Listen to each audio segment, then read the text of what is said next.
নমস্কার বন্ধুরা, আমার ইচ্ছেগুলোতে স্বাগত জানাই। এখন আমি পড়ে শোনাবো অমর কথা সাহিত্যিক বিভূতিভূষণ বন্দ্যোপাধ্যায়ের লেখা অলৌকিক গল্প তারানাথ তান্ত্রিকের গল্পের পরবর্তী অংশ। রুমাল বার করিয়া দেখি তাহাতে বেলফুলের গন্ধ ভুরভুর করিতেছে। আমি সাধুর নিকট হইতে ৫-৬ হাত দূরে বসিয়াছি এবং আমার পকেটে কেহ হাত দেয় নাই। ঘরে আমি, তারানাথ আর সাধু ছাড়া অন্য কেহই নাই। রুমালখানাতে আমার নামও লেখা, সুতরাং হাত সাফাইয়ের সম্ভাবনা আদৌ নাই। কিছু যে আশ্চর্য না হইলাম এমন নয়, কিন্তু যদি ধরিয়াই লই সাধু বাবাজি তান্ত্রিক শক্তির সাহায্যে আমার রুমালে গন্ধের সৃষ্টি করিয়াছেন, তবুও এত কষ্ট করিয়া তন্ত্র সাধনার ফল যদি ২ পয়সার আতর তৈরি করায়, সে সাধনার আমি কোনো মূল্য দিই না। আতর তো বাজারেও কিনিতে পাওয়া যায়। ফিরিবার সময় তারানাথ বলিল, না, লোকটা নিম্ন শ্রেণীর তন্ত্র সাধনা করেছে, তারই ফলে ২-১টা সামান্য শক্তি পেয়েছে। তাই বা পায় কি করিয়া? বৈজ্ঞানিক উপায়ে কৃত্রিম আতর প্রস্তুত করিতেও তো অনেক তোড়জোড়ের দরকার হয়। মুহূর্তের মধ্যে একজন লোক দূর হইতে আমার রুমালে যে বেলফুলের গন্ধ চালনা করিল, তাহার পিছনেও তো একটা প্রকাণ্ড বৈজ্ঞানিক অসম্ভব্যতা রহিয়াছে। কন্ট্যাক্ট অ্যাট এ ডিস্টেন্স এর মোটা সমস্যাই ওর মধ্যে জড়ানো। যদি ধরি হিপনোটিজম, সাধুর ইচ্ছাশক্তি আমার উপর ততক্ষণ কার্যকরী হইতে পারে যতক্ষণ আমি তাহার নিকট আছি। তাহার সান্নিধ্য হইতে দূরেও আমার উপর যে হিপনোটিজমের প্রভাব অক্ষুণ্ণ রহিয়াছে, সে প্রভাবের মূলে কি আছে সেও তো আর এক গুরুতর সমস্যা হইয়া দাঁড়ায়। তারানাথের সঙ্গে তাহার বাড়িতে গিয়া বসিলাম। তারানাথ বলিল, তুমি এই দেখেই দেখছি আশ্চর্য হয়ে পড়লে, তবুও তো সত্যিকার তান্ত্রিক দেখনি। নিম্ন শ্রেণীর তন্ত্র এক ধরনের জাদু, যাকে তোমরা বলো ব্ল্যাক ম্যাজিক। এক সময়ে আমিও ও জিনিসের চর্চা যে না করেছি তা নয়। ও আতরের গন্ধ আর এমন একটা কি, এমন সব ভয়ানক ভয়ানক তান্ত্রিক দেখেছি, শুনলে পরে বিশ্বাস করবে না। একজনকে জানতুম, সে বিষ খেয়ে হজম করত। কিছুদিন আগে কলকাতায় তোমরাও এ ধরনের লোক দেখেছ। সালফিউরিক অ্যাসিড, নাইট্রিক অ্যাসিড খেয়েও বেঁচে গেল, জিভে একটু দাগও লাগলো না। এসব নিম্ন ধরনের তন্ত্রচর্চার শক্তি ব্ল্যাক ম্যাজিক ছাড়া কিছু নয়। এর চেয়েও অদ্ভুত শক্তির তান্ত্রিক দেখেছি। কি হলো জানো? ছেলেবেলায় আমাদের দেশে বাঁকুড়াতে এক নামকরা সাধু ছিলেন। আমার এক খুড়িমা তাঁর কাছে দীক্ষা নিয়েছিলেন। আমাদের ছেলেবেলায় আমাদের বাড়ি প্রায়ই আসতেন। তিনি আমাদের খুব ভালোবাসতেন। আমাদের বাড়ি এলেই আমাদের নিয়ে গল্প করতে বসতেন, আর আমাদের প্রায় বলতেন, ২ চোখের মাঝখানের ভুরুতে একটা জ্যোতি আছে, ভালো করে চেয়ে দেখিস, দেখতে পাবি। খুব একমনে চেয়ে দেখিস। মাস ২-৩ পরে আমার একদিন জ্যোতি দর্শন হলো। মনে ভাবলাম চন্দ্র দর্শনের মতো নাকি। মুখে জিজ্ঞাসা করলাম, কি ধরনের জ্যোতি? ঠিক নীল বিদ্যুৎ শিখার মতো। প্রথম একদিন দেখলাম সন্ধ্যার কিছু আগে। বাড়ির পিছনে পেয়ারা তলায় বসে সাধুর কথা মতো নাকের উপর দিকে ঘণ্টাখানেক চেয়ে থাকতাম। সব দিন ঘটে উঠত না, সপ্তাহের মধ্যে ২-৩ দিন বসতাম। মাস ৩ পরে প্রথম জ্যোতি দর্শন হলো। নীল লিকলিকে একটা শিখা, আমার কপালের মাঝখানে ঠিক সামনে, খুব স্থির। মিনিট খানেক ছিল প্রথম দিন। এইভাবে ছেলেবেলাতেই সাধু, সন্ন্যাসী ও যোগ ইত্যাদি ব্যাপারে আকৃষ্ট হয়ে পড়ি। বাড়িতে আর মন টেকে না। ঠাকুরমার বাক্স ভেঙে একদিন কিছু টাকা নিয়ে পালিয়ে গেলাম একেবারে সোজা কাশিতে। একদিন অহল্যাবাইয়ের ঘাটে বসে আছি। সন্ধ্যা তখন উত্তীর্ণ হয়নি। মন্দিরে মন্দিরে আরতি চলেছে। এমন সময় একজন লম্বা চওড়া চেহারার সাধুকে খড়ম পায়ে দিয়ে কমণ্ডলু হাতে ঘাটের পৈঠায় নামতে দেখলাম। তাঁর সারা দেহে এমন কিছু একটা ছিল যা আমাকে আর অন্যদিকে চোখ ফেরাতে দিলে না। সাধু তো কতই দেখি, চুপ করে আছি।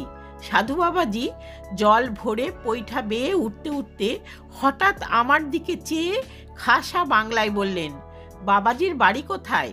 আমি বললাম, বাঁকুড়া জেলায় মালিয়ারা রুদ্রপুর। সাধু থমকে দাঁড়ালেন, বললেন, মালিয়ারা রুদ্রপুর? তারপর কি যেন একটা ভাবলেন, খুব অল্পক্ষণ, একটু যেন অন্যমনস্ক হয়ে গেলেন। তারপর বললেন, রুদ্রপুরের রামরূপ সান্যালের নাম শুনেছ? তাদের বংশে এখন কে আছে জানো? আমাদের গ্রামে সান্যালেরা একসময় খুব অবস্থাপন্ন ছিল।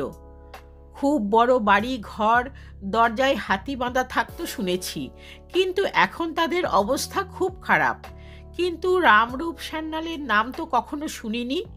সন্ন্যাসীকে সসম্ভ্রমে সে কথা বলতে তিনি হেসে বললেন, তোমার বয়স আর কতটুকু, তুমি জানবে কি করে?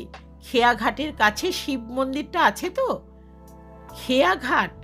রুদ্রপুরে নদীই নেই, মজে গিয়েছে কোনকালে। এখন তার ওপর দিয়ে মানুষ গরু হেঁটে চলে যায়।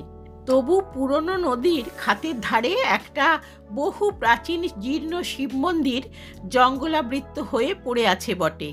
শুনেছি সান্যালদেরই কোনো পূর্বপুরুষ ওই শিব মন্দির প্রতিষ্ঠা করেন, কিন্তু এসব কথা ইনি কি করে জানলেন? বিস্ময়ের সুরে বললাম, আপনি আমাদের গাঁয়ের কথা অনেক জানেন দেখছি। সন্ন্যাসী মৃদু হাসলেন।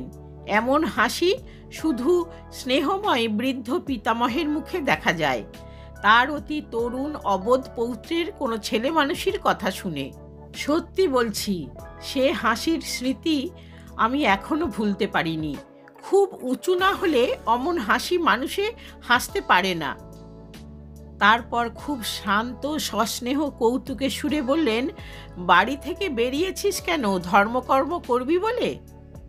আমি কিছু উত্তর দেবার আগেই তিনি আবার বললেন, বাড়ি ফিরে যা, সংসার ধর্ম কর গিয়ে। এ পথ তোর নয়, আমার কথা শোন। বললাম, এমন নিষ্ঠুর কথা বলবেন না। কিছু হবে না কেন? আমার সংসারে মন নেই, সংসার ছেড়েই এসেছি। তিনি হেসে বললেন, ওর নাম সংসার ছাড়া নয়। সংসার তুই ছাড়িসনি, ছাড়তে পারবিও নে। তুই ছেলে মানুষ, নির্বোধ, কিছু বোঝবার বয়স হয়নি। যা, বাড়ি যা, মা বাপের মনে কষ্ট দিস নে। কথা শেষ করে তিনি চলে যাচ্ছেন দেখে আমি বললুম, কিন্তু আমাদের গাঁয়ের কথা কি করে জানলেন বলবেন না? দয়া করে বলুন। তিনি কোনো কথার উত্তর না দিয়ে জোরে জোরে পা ফেলে চলতে লাগলেন। আমিও নাছোড়বান্দা হয়ে তার পিছু নিলাম। খানিক দূর গিয়ে তিনি দাঁড়িয়ে আমাকে বললেন, কেন আসছিস? আপনাকে ছাড়ব না, আমি কিছু চাইনি, আপনার সঙ্গ চাই। তিনি সস্নেহে বললেন, আমার সঙ্গে এলে তোর কোনো লাভ হবে না, তোকে সংসার করতেই হবে। তোর সাধ্য নেই অন্য পথে যাবার। যা, চলে যা, তোকে আশীর্বাদ করছি, সংসারে তোর উন্নতি হবে। আর সাহস করলুম না তাকে অনুসরণ করতে। কি একটা শক্তি আমার ইচ্ছা সত্ত্বেও যেন তার পিছনে পিছনে যেতে আমায় বাধা দিলে। দাঁড়িয়ে কিছুক্ষণ পরে সামনের দিকে চেয়ে দেখি তিনি নেই।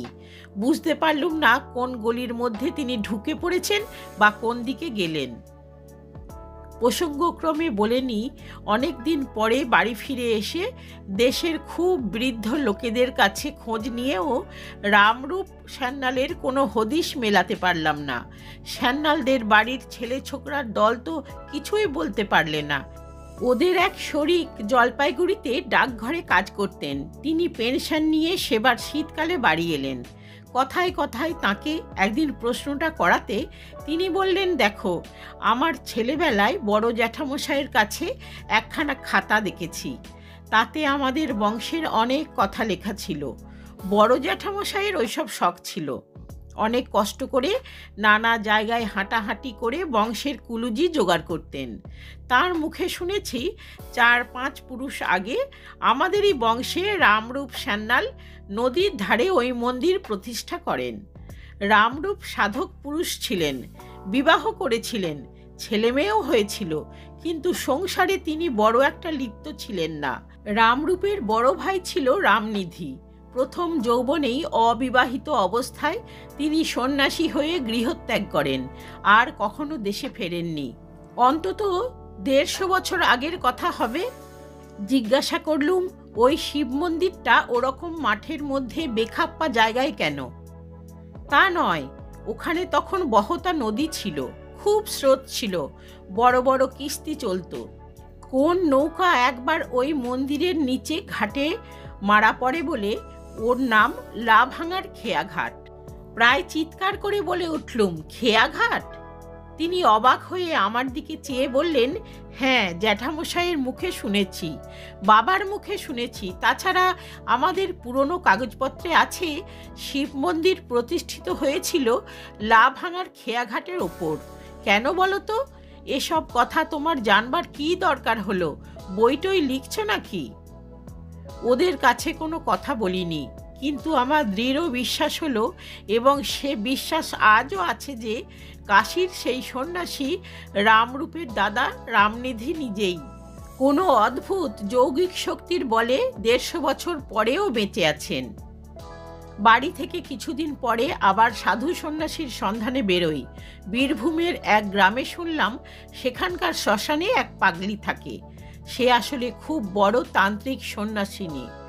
পাগলির সঙ্গে দেখা করলাম নদীর ধারে শ্মশানে। ছেঁড়া একটা কাঁথা জড়িয়ে পড়ে আছে, যেমন ময়লা কাপড় চোপড় পরনে, তেমনই মলিন জট পাকানো চুল। আমাকে দেখেই সে গেল মহা চোটে। বললে, বেরো এখান থেকে, কে বলেছে তোকে এখানে আসতে?